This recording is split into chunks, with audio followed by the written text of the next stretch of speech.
Hello and welcome to the Paul Green Comedy Podcast. It is September 11th, 2024. This is episode 271. Stand-up comedian, actor, improviser, and dreamer Paul Green, sharing my journey and thoughts and insights as someone who is pursuing a dream and having all kinds of interesting and exciting and discouraging and inspiring experiences along the way. And oh my gosh, has it been a couple of days. I know I'm a little behind on getting y'all caught up because I started out Sunday morning in Los Angeles, and yesterday I was in San Diego, and then today I was back in Phoenix, and this weekend I am going to be in Iowa. So it has been a travel-heavy week, but everything has been so great. So many cool things have happened. So let's start with Sunday. Sunday, I had an opportunity to go to Hamilton the Musical in Los Angeles, and I actually had my mom and my girlfriend fly out from Phoenix so that we could all go to Hamilton together. And then that night, I was performing at the world-famous Magic Castle in Hollywood, California, and so they were able to also attend 5 different magic shows that night, and it was just incredibly fun. We had such a great time. I was so grateful that it all worked out for them to come out and enjoy the day. So that night, we actually had a hotel in Pasadena, which Pasadena has a very special place in my heart because when I first moved out to Los Angeles in 2015, I actually lived in Pasadena. And that's where I lived for 7 years in the Los Angeles area. And it was really nostalgic to go back to Pasadena, and I was able to, on Monday, to drive around some of the old spots that I used to frequent all the time. One of the spots, so I drove my mom and my girlfriend around a little bit and just kind of showed them, where I used to live, drove by my old apartment, and one of the places I showed them was literally about 3 blocks from my apartment. Entered into this incredibly opulent neighborhood in the Pasadena area, and just these gigantic custom mansions, multi-million dollar. I remember Zillowing one of them, and it was like a $20 million mansion. So this neighborhood is just incredibly opulent, very wealthy, these beautiful homes. All of these homes surround the Huntington Library. If you don't know what that is, you can Google it. It's like a sort of an iconic and famous museum in botanical gardens.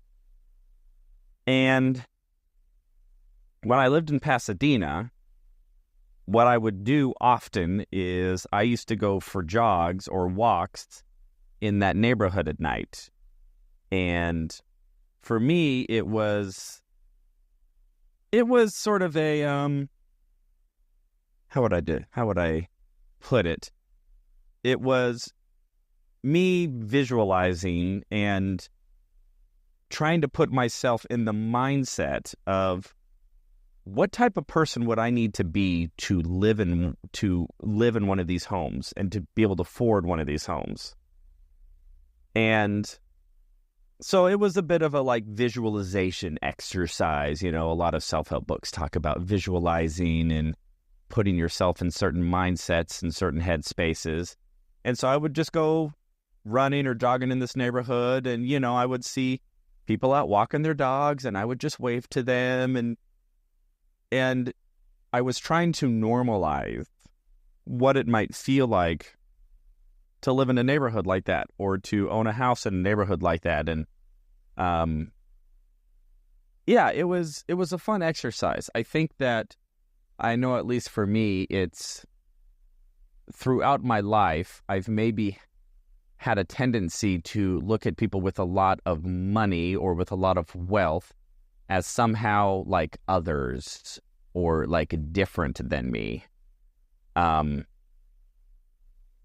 not for nothing, I think that there is a tendency within our culture to somewhat resent wealthy people and to be critical and even maybe hateful or sometimes downright spiteful towards anybody who has wealth, regardless of how they may have acquired that wealth. And I think perhaps the presupposition is that anybody who has wealth must also be some sort of greedy, power-hungry, self-serving,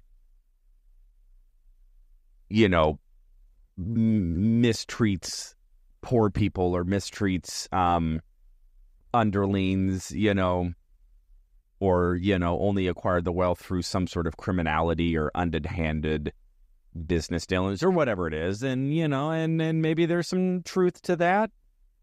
Probably not in all cases, but I would say definitely not in all cases. It's like, or there are just some people who were very industrious and worked very hard and found careers that had high upward potential and maybe caught a lucky break or two along the way, sure, but I don't think acquiring that much wealth, barring some sort of lottery ticket situation, happens by accident. And I definitely think that I grew up with some of that resentment, with some of that, oh, I'm a poor person and rich people are a different type of person than me, and there's no real option for me to become one of them. And why would I want to become with them if I have such a negative opinion of, who these quote-unquote people are? So having that wealthy neighborhood that close to my apartment in Pasadena was really interesting, to just go jog in that neighborhood every night and to actually see the people who live in that neighborhood and be like, oh, well, that just looks like a nice couple walking their dog. And they also happen to live in a house that cost $20 million.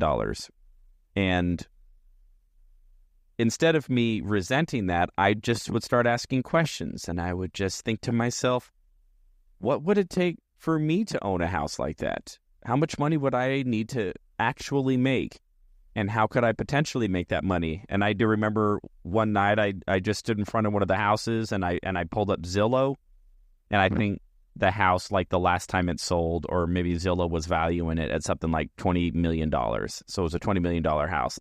Instead of me going, oh, $20 million, oh, that's so expensive, that's so pricey, oh, I could never afford that, I just went, what would it take for me to be able to afford a $20 million house? And actually crunched the numbers on it. I just thought, okay, so what would the mortgage payment on that be? And I pulled up some sort of loan calculator, and it's like, all right, if I put $1 million down, on a $20 million house and blah, blah, blah, blah, blah. And then my loan, I don't remember what the actual number was, but, I pulled up, but whatever the loan rates were at the time, this was maybe 3 or 4 years ago now. And I actually found out what the mortgage would cost. And then I started thinking in my head, okay, let's just say it was $20,000. I don't remember what it was, but, so let's just say it's $20,000 a month. So then I started to think, oh, okay, how much money would I need to be making to be able to afford a mortgage that costs $20,000, right? So I was like, oh, okay, mortgage is $20,000 a month. I think your mortgage is supposed to be like 30% of your income, which means I would need to be making $60,000 a month.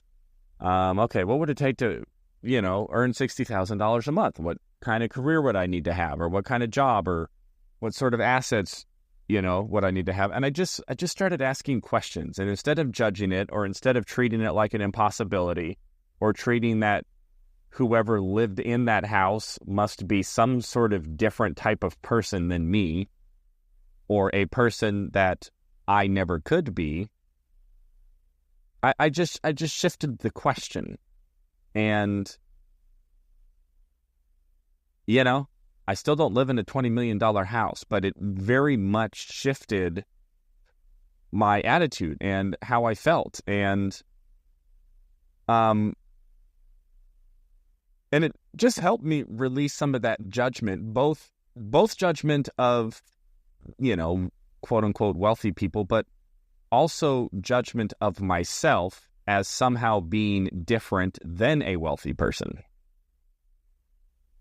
And I think that, oh my gosh, there's so many things that are out of our control, but there is also so many things that are in our control when we start talking about making of our lives what it is that we really truly want in our lives, based off of the things that we want in life that, yes, are contingent on certain resources or on certain things happening, certain things not happening, and with also recognizing that there are such things as limitations and there are such things as impossibilities. But the more I dive into this philosophy of, quote unquote, going for our dreams and whatever that really means, which even that is, very much up to interpretation and can mean a lot of things. The more I am convinced that so much more of it is in our control than out of our control. And I think the tendency for me throughout my life is to actually assume that it's the other way around, that more of it is out of my control than is in my control. Or to put it in other words, me getting my dream, I used to maybe feel it was far more luck than it was blood, sweat, and tears. And that no matter how much blood, sweat, and tears I put into getting my dreams, that wasn't actually going to be the determining factor to whether or not I realized them. I've now almost completely switched to where I'm going, I actually think there is a degree of blood, sweat, and tears that I can put into my dream that will almost make it an inevitability. And actually contingent on a very small amount of luck. Yes, I still have to get lucky that, I don't, a sinkhole doesn't open up or an earthquake doesn't, kill me, or, I heaven forbid, get in a car accident, or, whatever it is. Like, I'm very much aware that there are unlucky catastrophes that strike human beings every single day who weren't expecting it. But the probability of that happening is significantly smaller. However, the probability of me manifesting a dream, I actually think, is significantly higher if I were to base it off of blood, sweat, and tears. I actually don't like those terms. I'm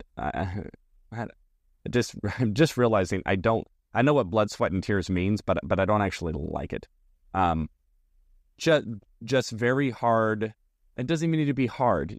Just consistent. Just consistent work, and it can be joyful work. I don't think that it needs to be treacherous. Yeah, maybe it's challenging. It's, it may require expansion. It may require getting out of a comfort zone. It may require taking risk. It may require putting yourself in a vulnerable position. It may require learning how to walk into a loan officer and trying to get a small business loan. It may require doing a podcast every day and putting your thoughts and beliefs out into the world every single day to be criticized and scrutinized. There's definitely going to be things that are required to accomplish those dreams, but I do think that it is far more within our grasp than contingent on a lottery ticket, a winning lottery ticket, falling out of the sky. And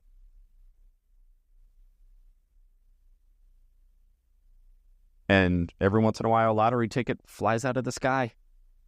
I mean, I've experienced that. I mean, I'm obviously using that analogy very loosely, but so that was very meaningful for me to be able to revisit Pasadena, my old romping grounds, which me moving to that town in 2015 was really the first time in my life that I ever really went for my dreams. I was 34 years old. And, and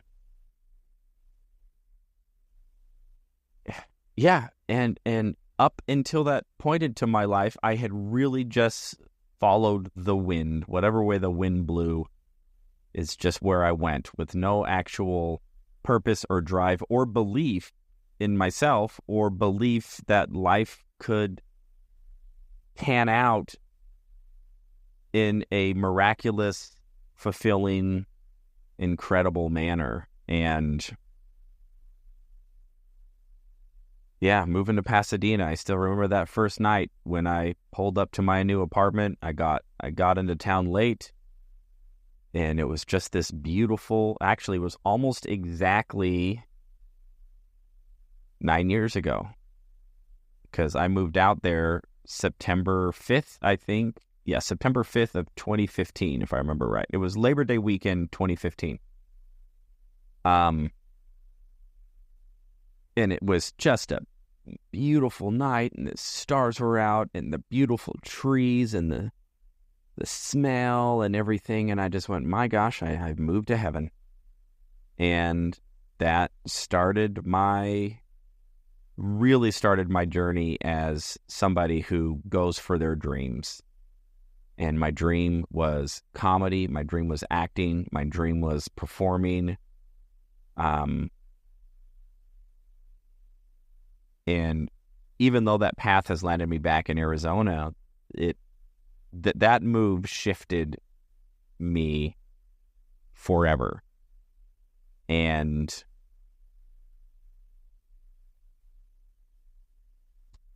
here I am, still doing it, and still finding the fulfillment and the excitement and the challenge and the growth and the learnings of being a dreamer. And I wouldn't change that for anything. And as part of my journey, I am reading I'm on to my next book. So if you follow the podcast, you know that I had been reading The 48 Laws of Power and not enjoying it. But I just finished that book, and now I am reading The Magic of Thinking Big. And this book is definitely much more up my alley, and I'm very much enjoying it. The chapter I'm on now is about how to think big, which is a fun chapter. But the chapter is pretty long, and he's talking about a lot of different elements of what it means to be a big thinker. And one of the elements is shifting language. And I think there's tremendous power and value in how we speak, not only externally, but how we speak internally to ourselves. I know that not every human being operates this way. I have a little conscious voice that when I'm not speaking out loud verbally, that talks in my head. And it's sort of this, it's weird because I speak to it. and it like speaks to me. I don't know how else to describe it, because it's still me, but it's almost like my conscious splits in two, and there's that voice, and then there's me almost responding back to that voice. So it's actually a dialogue. I'm starting to feel like I'm coming across as schizophrenic here. And what's been really fascinating is the more that I have studied, the self-help industry, therapy, spirituality, all of those different elements of life, and the more that I've gotten my own therapy and have done my own internal work, the more that I have learned how to, or the more I have realized that voice has evolved and adjusted to where now that, like, how I process what's going on in my life, that voice responds very differently now than it maybe would have 5 years ago or 10 years ago or 20 years ago, definitely. And there's also been a significant adjustment on the emotions that I experience as a result of that voice.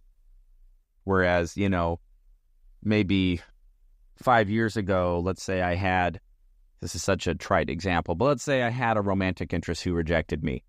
That inner voice would process that very negatively, and it would result in a very negative emotional experience, a very discouraged, a very depressed, a very defeated, woe is me, almost victim emotional result. Now, if I get rejected by a woman, I just go, oh, all right, she wasn't for me, on to the next. And it's not, it's not processed anymore as a reflection of who I am. And again, romantic interest is such a trite example, but that's like across the board. Like, if I audition for a role and I don't get it, maybe 5 years ago, I would get really discouraged over that. Now I just go, oh, it's not for me. If I have a comedy show that doesn't go well, I still got some work to do on that one. I've recently had some comedy shows not go so well, and I got a little down on myself. So there is still room for improvement. It is a process. I am growing. I am not perfect yet. So that's what I really like about this chapter of the magic of thinking big, is it really does zero in on the power of language and how we communicate. And if something happens, do we communicate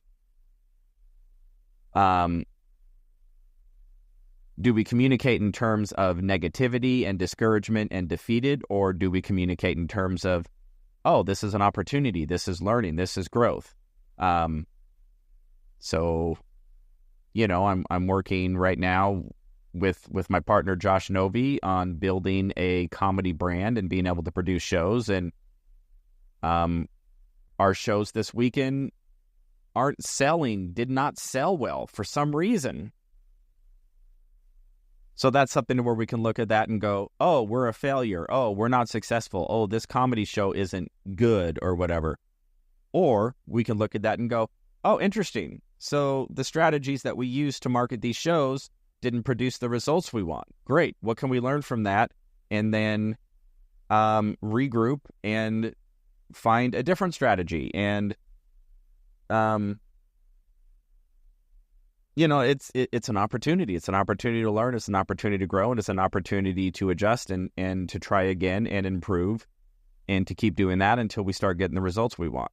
So I am very much in alignment with doing an inventory of the language that we are not only speaking out loud, but the language we are speaking internally, and starting to find ways to intercept the default language patterns Like, oh, when this type of thing happens, my default is to process it using these types of words.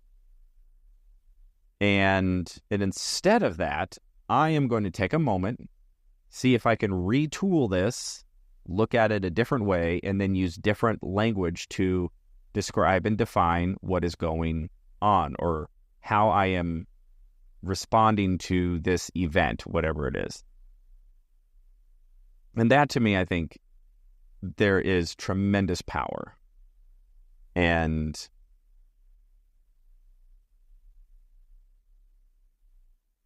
yeah, I was trying to think of something more profound, but that's all I got. I think that is incredibly powerful to retrain our brains to use different language, different word sets, different interpretations to associate different meanings to the things that are happening in our life, and to establish language patterns and meanings that allow us to feel that create opportunity for growth and create opportunity for empowerment and create opportunity for adjustment and expansion and growth and learning and all that stuff. And that, to me, I think is very powerful. So everybody, that is what I got for you today. Obviously, September 11th is a very significant day in our nation's history. So not to get sappy or sentimental, but just a special thanks to all of the men and women of this country who put themselves in the service industry and the public service industry, and who are our first responders, our frontline defenses, our military, our police officers, our firefighters, our doctors and nurses and EMTs, and all of those beautiful human beings who are out there serving their communities and serving our country. And may we indeed never forget. All right, everybody, that is all for today, September 11th, 2024, episode 271. I hope you're all doing well, that your dreams are coming true. You're out there pursuing them. And let's try to think big, everybody. Let's tap into the magic of thinking big and see what results come because of it. All right, everybody. I love you all so much. I'll talk to you tomorrow.